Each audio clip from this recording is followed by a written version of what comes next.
Et salut à tous, on se retrouve pour un nouvel épisode sur notre série sur l'UTMB 2022, les 30-30, 30 favoris en 30 jours. Et aujourd'hui, on s'occupe de Sébastien Krogvig. C'est parti!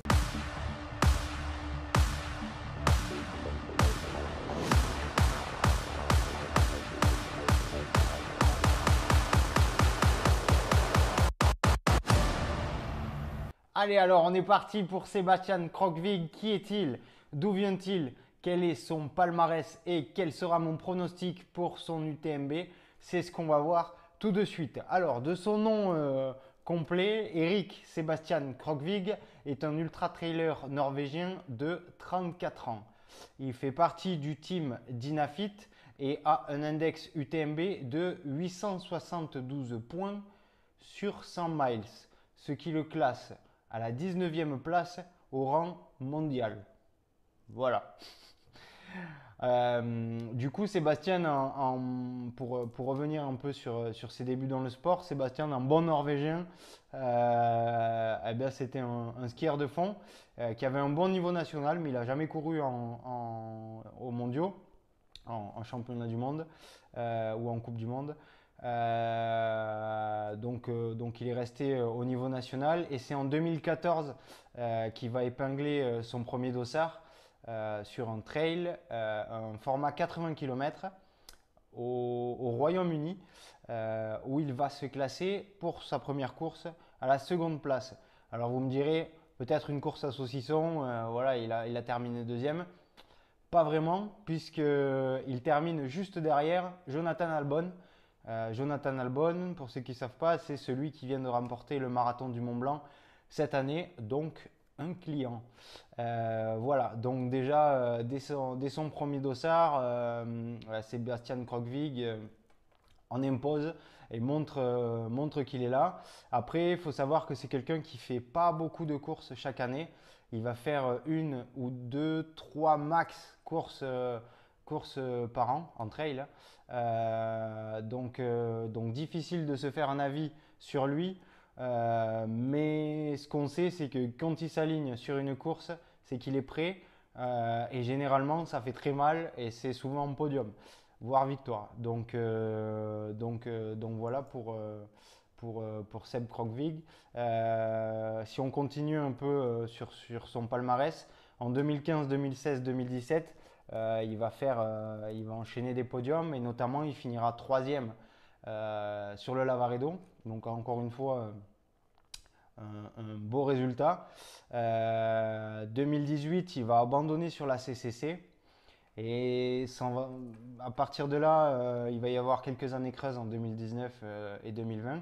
Mais en 2021, pardon, il va revenir en pleine forme avec une nouvelle troisième place, pardon, sur le Lavaredo. Donc course qu'il apprécie avant de venir sur une des courses de l'UTMB, puisque en 2021, il viendra s'imposer sur la place du Triangle de l'Amitié à Chamonix pour la TDS.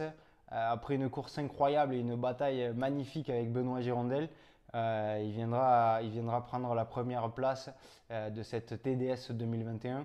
Donc Sébastien Krogvig, très très gros client.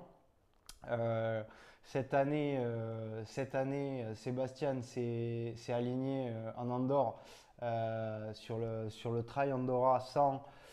C'est un format 110 km où il s'est classé second, juste derrière Zach Miller. Donc encore une fois, course magnifique, hein. On voit vraiment qu'il fait partie des très grands et des costauds de l'ultra. Donc si on pouvait lister un peu ses points forts et points faibles d'en détacher un pronostic, ce serait que on voit qu'il performe au Lavaredo, sur la TDS, en Andorre. Donc c'est quelqu'un qui est vraiment à l'aise dans le technique, qui a vraiment des aptitudes et des facilités à évoluer sur un terrain technique. C'est quelqu'un qui a une caisse incroyable. Souvent les skieurs de fond ont cette endurance et cette caisse surdéveloppé. Et lui, il en fait partie. On le voit avec tous ses résultats, hein. Je pense que c'est quelqu'un qui s'entraîne beaucoup, mais il a des aptitudes naturelles qui font qu'il arrive à avoir ces résultats-là. Et point faible, je dirais que c'est pas un vrai coureur à pied. Et être un bon coureur à pied, c'est des qualités qu'il faut avoir sur un UTMB. Un peu sur une TDS, mais beaucoup plus sur un UTMB. On l'a déjà dit avec quelques coureurs et quelques athlètes précédents de cette série. Sur un UTMB, il faut vraiment avoir des qualités de coureur pour, euh, rentrer, dans un podium, on va dire. Après, il a démontré que sur des courses, d'autres courses qu'on n'a pas citées là, mais qui pouvaient être rapides. Donc à voir. Moi, ce que je pronostiquerais, c'est que je pense pas qu'il puisse faire un top 3, mais un top 5, c'est vraiment envisageable pour lui. Après, Sébastien Krogvig, c'est quelqu'un qui a eu pas mal de DNF ces dernières années, donc d'abandon. Donc en 2018 sur la CCC, en 2020 sur un 100 bornes, un ultra pardon, en Norvège. Euh, les deux Mute Madeira qui se sont enchaînés fin 2021 et début 2022. Donc, euh, donc voilà, difficile d'en dégager un pronostic, sachant que Sébastien Krogvig est quelqu'un qui ne court pas beaucoup, qui a quand même de super bons résultats, mais derrière qui a quand même pas mal d'abandon sur les quelques courses qu'il fait par année.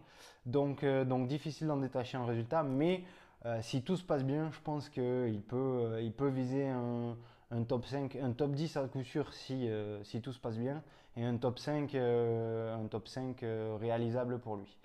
Voilà pour Sébastien Krogvig. J'espère que cette vidéo vous aura plu. N'hésitez pas à commenter, me donner votre avis, me donner votre pronostic. Et on se retrouve demain pour un nouvel athlète. Salut!